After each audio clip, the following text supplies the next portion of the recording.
Welcome to our channel. Please like and subscribe. Wait, don't skip this. Because in the next few minutes, something important is going to happen. You're not just going to hear Vietnamese, you're going to start understanding it. Naturally, smoothly, like a real conversation. And every phrase will come with its meaning in English. So your brain connects both without effort. Take a breath, and let's begin. Xin chào, which in English means hello. Bạn khỏe không, which in English means how are you? Tôi khỏe, which in English means I am well. Còn bạn, which in English means and you? Tôi cũng khỏe, which in English means I am also well. Rất vui được gặp bạn, which in English means nice to meet you. Lâu rồi không gặp, which in English means long time no see. Dạo này thế nào, which in English means how have you been lately? Mọi thứ đều ổn, which in English means everything is fine. Gần đây tôi rất bận, which in English means recently I've been very busy. Bạn đang làm gì, which in English means what are you doing? Tôi đang học tiếng Việt, which in English means I'm learning Vietnamese. Thật sao? Which in English means really. Tuyệt vời, which in English means wonderful. Bạn làm việc ở đâu? Which in English means where do you work? Tôi làm việc ở văn phòng, which in English means I work in an office. Mỗi ngày từ 9 giờ đến 5 giờ, which in English means every day from 9 to 5. Bạn có thích công việc của bạn không? Which in English means do you like your job? Có, which in English means yes. Nó khá thú vị, which in English means it is quite interesting. Bạn có đói không? Which in English means are you hungry? Có một chút, which in English means a little. Chúng ta đi ăn gì đó nhé, which in English means let's go eat something. Bạn muốn ăn gì? Which in English means what do you want to eat? Có thể là pizza, which in English means maybe pizza. Hoặc phở, which in English means or phở. Tôi rất thích phở, which in English means I really like phở. Tôi muốn một cái pizza và 2 đồ uống. Bạn muốn uống gì? Cho tôi nước. Water for me. Cảm ơn. Thank you. Bạn học tiếng Việt bao lâu rồi? Bạn have you been learning Vietnamese?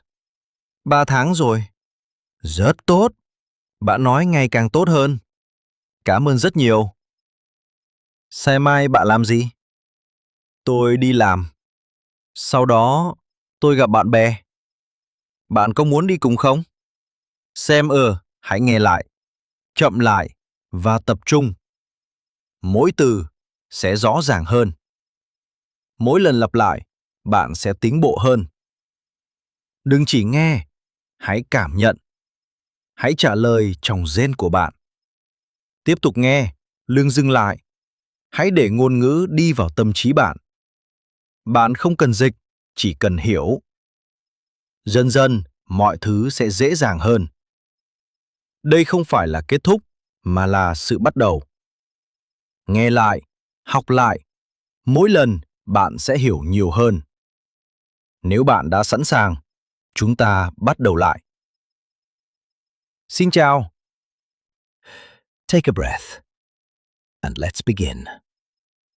Xin chào, which in English means hello. Bạn khỏe không? Which in English means how are you? Tôi khỏe, which in English means I am well.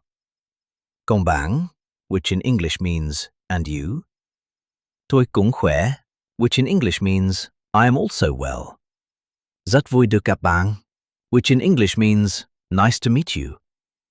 Lâu rồi không gặp, which in English means long time no see. Dạo này thế nào? Which in English means how have you been lately? Mọi thứ đều ổn, which in English means everything is fine. Gần đây tôi rất bận, which in English means recently I've been very busy. Bạn đang làm gì? Which in English means what are you doing? Tôi đang học tiếng Việt, which in English means I'm learning Vietnamese. Thật sao? Which in English means really. Tuyệt vời, which in English means wonderful. Bạn làm việc ở đâu? Which in English means where do you work? Tôi làm việc ở văn phòng, which in English means I work in an office. Mỗi ngày từ 9 giờ đến 5 giờ, which in English means every day from 9 to 5. Bạn có thích công việc của bạn không? Which in English means do you like your job? Có, which in English means yes. Nó khá thú vị, which in English means it is quite interesting. Bạn có đói không?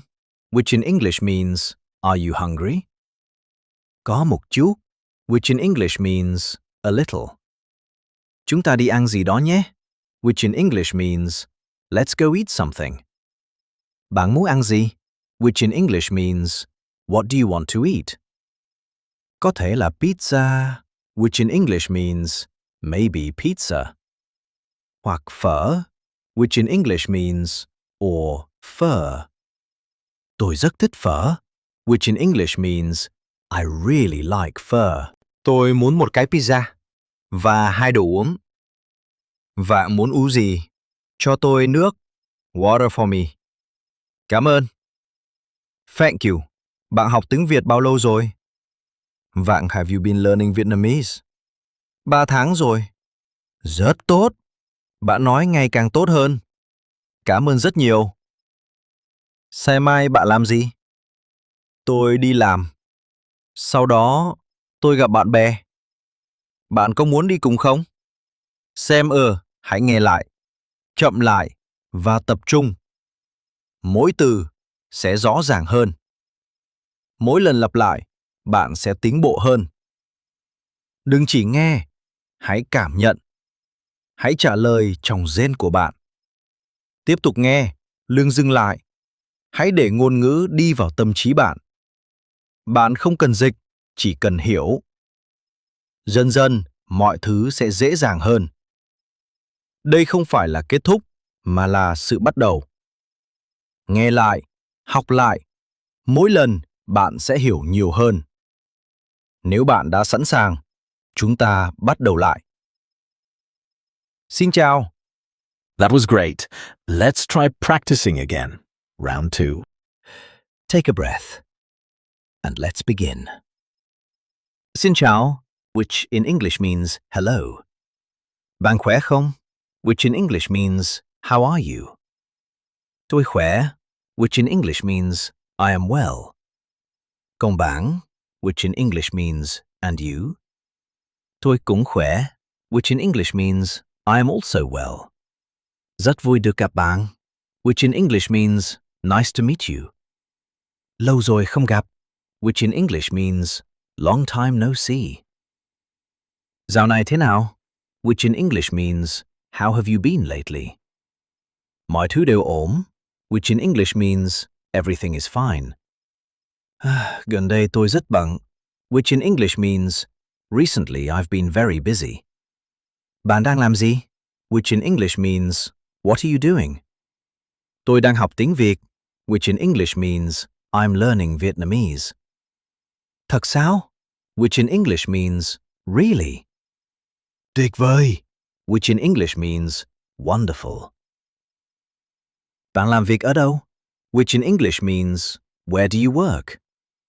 Tôi làm việc ở văn phòng, which in English means I work in an office. Mỗi ngày từ 9 giờ đến 5 giờ, which in English means every day from 9 to 5. Bạn có thích công việc của bạn không? Which in English means do you like your job? Có, which in English means yes. Nó khá thú vị, which in English means it is quite interesting. Bạn có đói không? Which in English means are you hungry? Có một chút, which in English means a little. Chúng ta đi ăn gì đó nhé, which in English means let's go eat something. Bạn muốn ăn gì? Which in English means what do you want to eat? Có thể là pizza, which in English means maybe pizza. Hoặc phở, which in English means or phở. Tôi rất thích phở, which in English means I really like phở. Tôi muốn một cái pizza và 2 đồ uống. Bạn muốn uống gì? Cho tôi nước. Water for me. Cảm ơn.